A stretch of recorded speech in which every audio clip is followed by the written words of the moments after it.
क्या उन्नाव रेप पीड़िता को अब मिलेगा इंसाफ? कुलदीप सेंगर को होगी फांसी की सजा। सुप्रीम कोर्ट ने निकाल दी सारी हवा और अब जो सीबीआई करने वाली है वो सुनकर तो सेंगर की साथ पुश्ते कांप जाएंगी। आदाब, नमस्कार, Sat Sri Akal. Peace to be with you दोस्तों। मेरा नाम है जुनैद भाटी और आप देख रहे हैं द न्यूज फीवर। जिस दर्द से इस वक्त उन्नाव रेप पीड़िता गुजर रही हैं वो दर्द शायद आप और हम मिलकर भी महसूस नहीं कर सकते। जिस तरीके की चीजों को उन्होंने अब तक झेला है, अगर उनकी जगह कोई और होता तो कब का हार मान चुका होता। जी हाँ दोस्तों, जिस कुलदीप सेंगर को सजा दिलाते दिलाते इस उन्नाव रेप पीड़िता ने अपने पिता को खो दिया, इस उन्नाव रेप पीड़िता ने अपनी मामी और मौसी को भी इसी कुलदीप सेंगर की वजह से खो दिया। अब उसी कुलदीप सेंगर को हाई कोर्ट ने बेल दे दी थी। जिस कुलदीप सेंगर को उम्र कैद की सजा हुई थी, उसी कुलदीप सेंगर की हाई कोर्ट ने सजा कम करके उसे बेल भी दे दी थी। और जैसे ही ये बात उन्नाव रेप पीड़िता को पता चलती है तो उसके पैरों तले जमीन खिसक जाती है। और जैसे ही ये बात बाहर निकल कर आती है तो पूरा देश उन्नाव रेप पीड़िता के साथ मिल जाता है। हर तरफ हड़कंप मच जाता है। हर कोई ये सोचने लग जाता है, क्या यही संविधान है? क्या यही कानून है? क्या इसी तरीके से कानून आगे चलता रहेगा? क्या हाईकोर्ट ऐसे ही रेपिस्ट लोगों को, ऐसे ही हत्यारों को जेल से बाहर निकालता रहेगा और जेल के अंदर साइंटिस्ट और बड़े बड़े विद्वान लोग जाते रहेंगे? इस तरीके के सवाल लगातार होने लगे। उन्नाव रेप पीड़िता सड़क पर आ गई, लगातार प्रदर्शन शुरू हो गए। उन्नाव रेप पीड़िता ने बस एक ही बात कही कि इसी सेंगर को सजा दिलाते दिलाते मेरे पिता इस दुनिया को छोड़कर चले गए। उनकी पुलिस कस्टडी में मौत हो जाती है, जिसके बाद मेरी मौसी और मामी को भी मरवा दिया जाता है। अब बस मैं जिंदा हूँ और हो सकता है कि किसी भी वक्त मुझे भी मरवा दिया जाए। जी हाँ, खुले शब्दों में उन्नाव रेप पीड़िता ने कह दिया।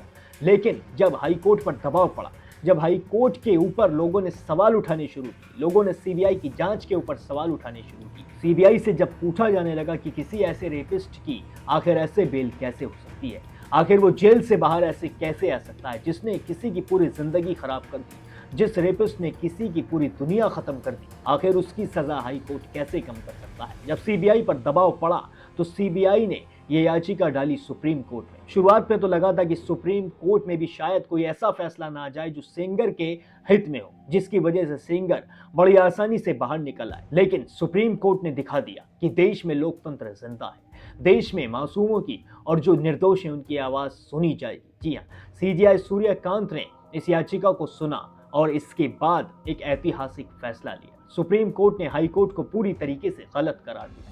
सुप्रीम कोर्ट के जजों ने कहा कि हो सकता है कि हाई कोर्ट के जजों से कोई ना कोई गलती हुई हो, क्योंकि जो कुलदीप सेंगर है उसके खिलाफ जो आरोप है वो पूरी तरीके से पुख्ता है, गवाह भी पूरी तरीके से पुख्ता है और ऊपर से वो दोषी है। और ये जो दोष है वो बहुत ज्यादा गंभीर है। हत्या और रेप दोनों की ही आरोप कुलदीप सेंगर पर लगे थे, जिसके बाद कुलदीप सेंगर पर ये आरोप सिद्ध भी हुए और इसके बाद ये दोषी भी हुआ। तो हाईकोर्ट कुलदीप सेंगर को आखिर बेल कैसे दे सकता है? इसके पीछे कहीं ना कहीं सरकार की साठगांठ नजर आई। जी हाँ दोस्तों, कहीं ना कहीं हो सकता है कि बीजेपी ने कुलदीप सेंगर को बचाने की कोशिश की हो, क्योंकि कुलदीप सेंगर बीजेपी के ही पूर्व विधायक हैं। और हो सकता है कि कुलदीप सेंगर के जेल में रहने की वजह से बीजेपी का कहीं ना कहीं नाम खराब हो रहा हो, क्योंकि अभी तक कुलदीप सेंगर के मामले में चीजें ही ऐसी घटती नजर आई है। कुलदीप सेंगर के ऊपर कोई भी बीजेपी नेता खुलकर बोलने से डरता है। अगर कोई बोलता है तो वो सिर्फ हंस देता है, जिस तरीके से ओपी राजभर हंसते हुए नजर आ रहे थे। सीएम योगी आदित्यनाथ कुलदीप सेंगर का नाम आते ही मुंह पर टेप लगा लेते हैं।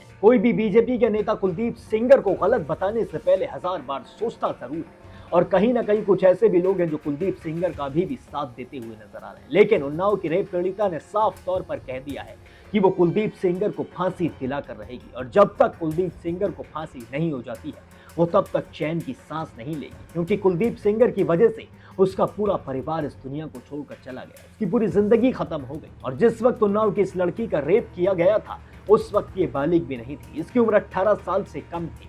अब आप सोच के देखिए, 2017 के बाद से 2025 आ चुका है। इतने सालों से सिर्फ ये अपनी लड़ाई अकेली लड़ती हुई नजर आ रही है, लेकिन अभी तक भी इसे इंसाफ मिलता हुआ पूरी तरीके से नजर नहीं आ रहा।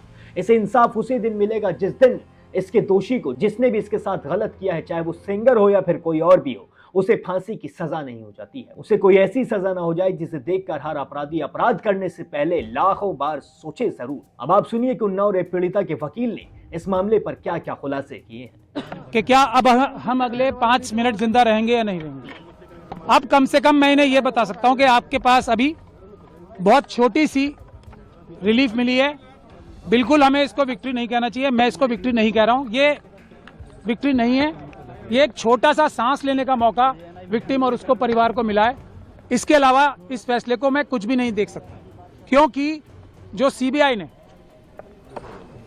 ने जो स्टैंड लिया है, जो हमें डर था वही किया उन्होंने।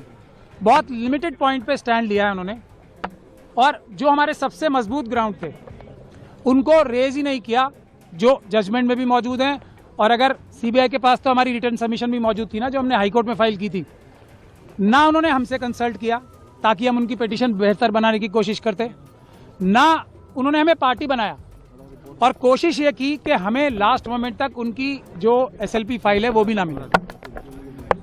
तब आज भी, लेकिन मैंने आपको पहले भी कहा है, इस बच्ची और इसके परिवार के खिलाफ इतने ज्यादा अत्याचार हुए हैं, इतने ज्यादा सबूत मौजूद हैं कि अगर इतनी सी भी बात की जाएगी ना, तो कोई भी जज, कोई भी अदालत इस बच्ची के ही पक्ष में फैसला देगी।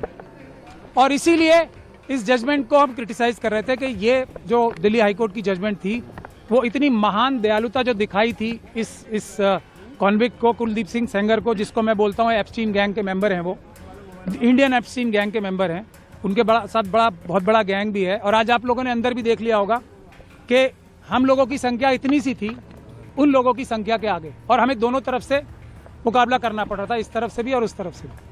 तो टेक्निकल ग्राउंड पे आज कोर्ट ने फिर भी हमें मेन मेरिट्स पे सुनने का मौका, सुनवाई करने का मौका नहीं दिया, क्योंकि हमने ये कहा था कि जो सीबीआई ने बोला है वो टिप ऑफ द आइसबर्ग है।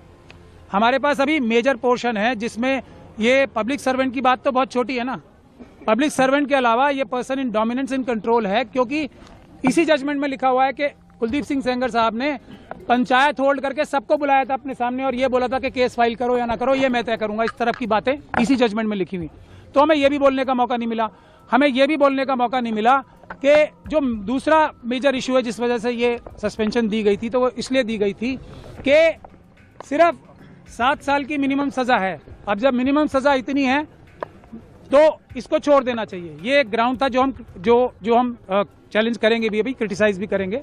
दोस्तों सुना आपने, वकील साहब ने भी साफ तौर पर कह दिया है कि सीबीआई कोई भी पूरी तरीके से पुख्ता एक्शन लेती हुई नजर नहीं आ रही है। जिस तरीके के सवाल हमने सीबीआई को करने के लिए कहा था, उस तरीके के सीबीआई ने सवाल सुप्रीम कोर्ट से किए ही नहीं है, यानी कि ये मामला कहीं ना कहीं हल्का पड़ता हुआ नजर आ रहा है। लेकिन वकील साहब ने भी साफ कह दिया है, जब तक इंसाफ नहीं मिल जाता है तब तक हम बैठेंगे नहीं, तब तक हम हारेंगे नहीं। और देश ने भी दिखा दिया है कि वो उन्नाव रेप पीड़िता के साथ है।